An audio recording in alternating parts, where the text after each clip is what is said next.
The human voice. It's the instrument we all play. It's the most powerful sound in the world, probably. It's the only one that can start a war or say, I love you. And yet many people have the experience that when they speak, people don't listen to them. Why is that? How can we speak powerfully to make change in the world? Well, I'd like to suggest there are a number of habits that we need to move away from. I've assembled for your pleasure here 7 deadly sins of speaking. I'm not pretending this is an exhaustive list, but these 7, I think, are pretty large. Habits that we can all fall into. First, gossip. Speaking ill of somebody who's not present.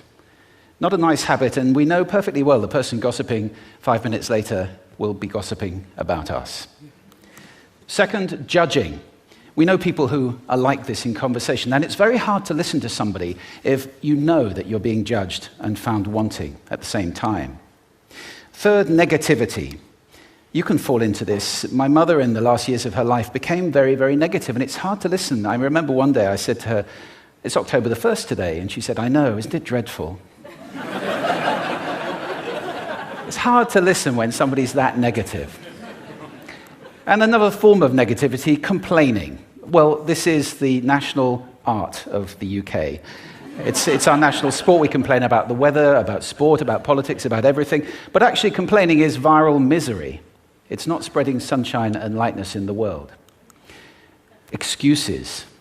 We've all met this guy. Maybe we've all been this guy. Some people have a blame thrower.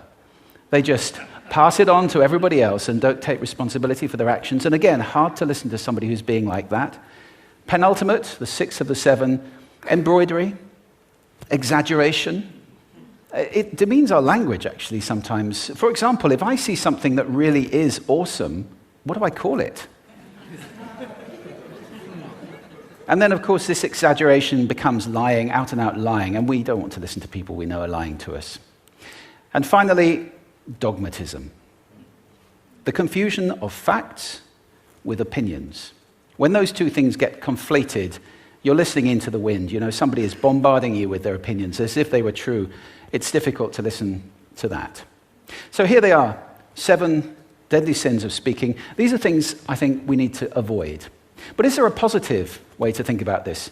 Yes, there is. I'd like to suggest that there are 4 really powerful cornerstones, foundations, that we can stand on if we want our speech to be powerful and to make change in the world. Fortunately, these things spell a word. The word is hail, and it has a great definition as well. I'm not talking about the stuff that falls from the sky and hits you on the head. I'm talking about this definition, to greet or acclaim enthusiastically, which is, I think, how our words will be received if we stand on these 4 things. So what do they stand for? See if you can guess. The H, honesty, of course. Being true in what you say, being straight and clear. The A is authenticity, just being yourself. A friend of mine described it as standing in your own truth, which I think is a lovely way to put it. The I is integrity, being your word, actually doing what you say, and being somebody people can trust. And the L is love. I don't mean romantic love, but I do mean wishing people well. For 2 reasons. First of all, I think absolute honesty may not be what we want. I mean, my goodness, you look ugly this morning. Perhaps that's not necessary. Tempered with love, of course, honesty is a great thing. But also, if you're really wishing somebody well, it's very hard to judge them at the same time. I'm not even sure you can do those 2 things simultaneously. So hail. Also, now that's what you say, and it's like the old song, it is what you say, it's also the way that you say it. You have an amazing toolbox. This instrument is incredible, and yet this is a toolbox that very few people have ever opened. I'd like to have a little rummage in there with you now, and just pull a few tools out that you might like to take away and play with, which will increase the power of your speaking. Register, for example. Now, falsetto register may not be very useful most of the time, but there's a register in between. I'm not going to get very technical about this for any of you who are voice coaches. You can locate your voice, however. So if I talk up here in my nose, you can hear the difference. If I go down here in my throat, which is where most of us speak from most of the time, but if you want weight, you need to go down here to the chest. You hear the difference? We vote for politicians with lower voices. It's true, because we associate depth with power and with authority. That's register. And we have timbre. It's the way your voice feels. Again, the research shows that we prefer voices which are rich, smooth, warm, like hot chocolate. Well, if that's not you, that's not the end of the world, because you can train. Go get a voice coach. And there are amazing things you can do with breathing, with posture, and with exercises to improve the timbre of your voice. Then prosody. I love prosody. This is the sing-song, the meta-language that we use in order to impart meaning. It's route one for meaning in conversation. People who speak all on one note are really quite hard to listen to if they don't have any prosody at all. That's where the word monotonic comes from, or monotonous, monotone. Also, we have repetitive prosody now coming in, where every sentence ends as if it were a question, when it's actually not a question, it's a statement. And if you repeat that one over and over, it's actually restricting your ability to communicate through prosody, which I think is a shame.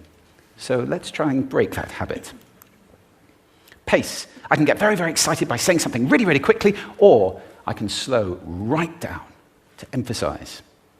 And at the end of that, of course, is our old friend, silence. There's nothing wrong with a bit of silence in a talk, is there? We don't have to fill it with ums and ahs. It can be very powerful. Of course, pitch often goes along with pace to indicate arousal, but you can do it just with pitch. Where did you leave my keys? Where did you leave my keys? It's a slightly different meaning in those two deliveries. And finally, volume. I can get really excited by using volume, sorry about that if I startled anybody, or I can have you really pay attention by getting very quiet. Some people broadcast the whole time. Try not to do that. That's called sodcasting.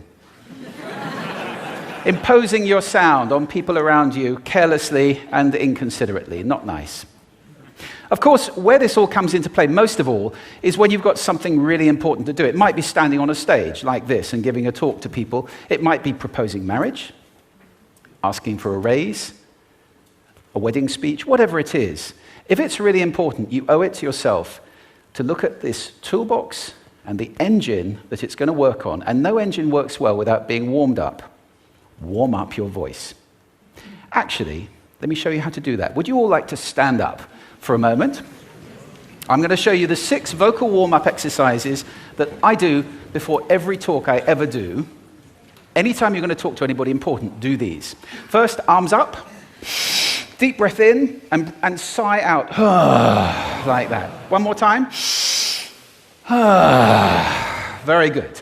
Now we're going to warm up our lips, and we're going to go bop, bop, bop, bop, bop, bop, bop, bop. Very good. And now, just like when you were a kid. Now your lips should be coming alive. We're going to do the tongue next with exaggerated la, la, la, la, la, la, la, la, la. Beautiful. You're getting really good at this. And then roll an R. That's like champagne for the tongue. Finally, and if I can only do one, the pros call this the siren. It's really good. It starts with we and goes to or. The we is high, the or is low. So you go wee, or wee. Fantastic. Give yourselves a round of applause. Take a seat. Thank you. Next time you speak, do those in advance. Now, let me just put this in context to close. This is a serious point here. This is where we are now, right? We speak not very well into people who simply aren't listening in an environment that's all about noise and bad acoustics. I have talked about that on this stage in different phases. What would the world be like if we were speaking powerfully to people who are listening consciously in environments which were actually fit for purpose?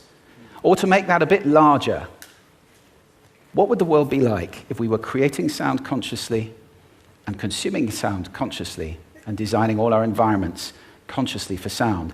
That would be a world that does sound beautiful, and one where understanding would be the norm. And that is an idea worth spreading. Thank you. Thank you.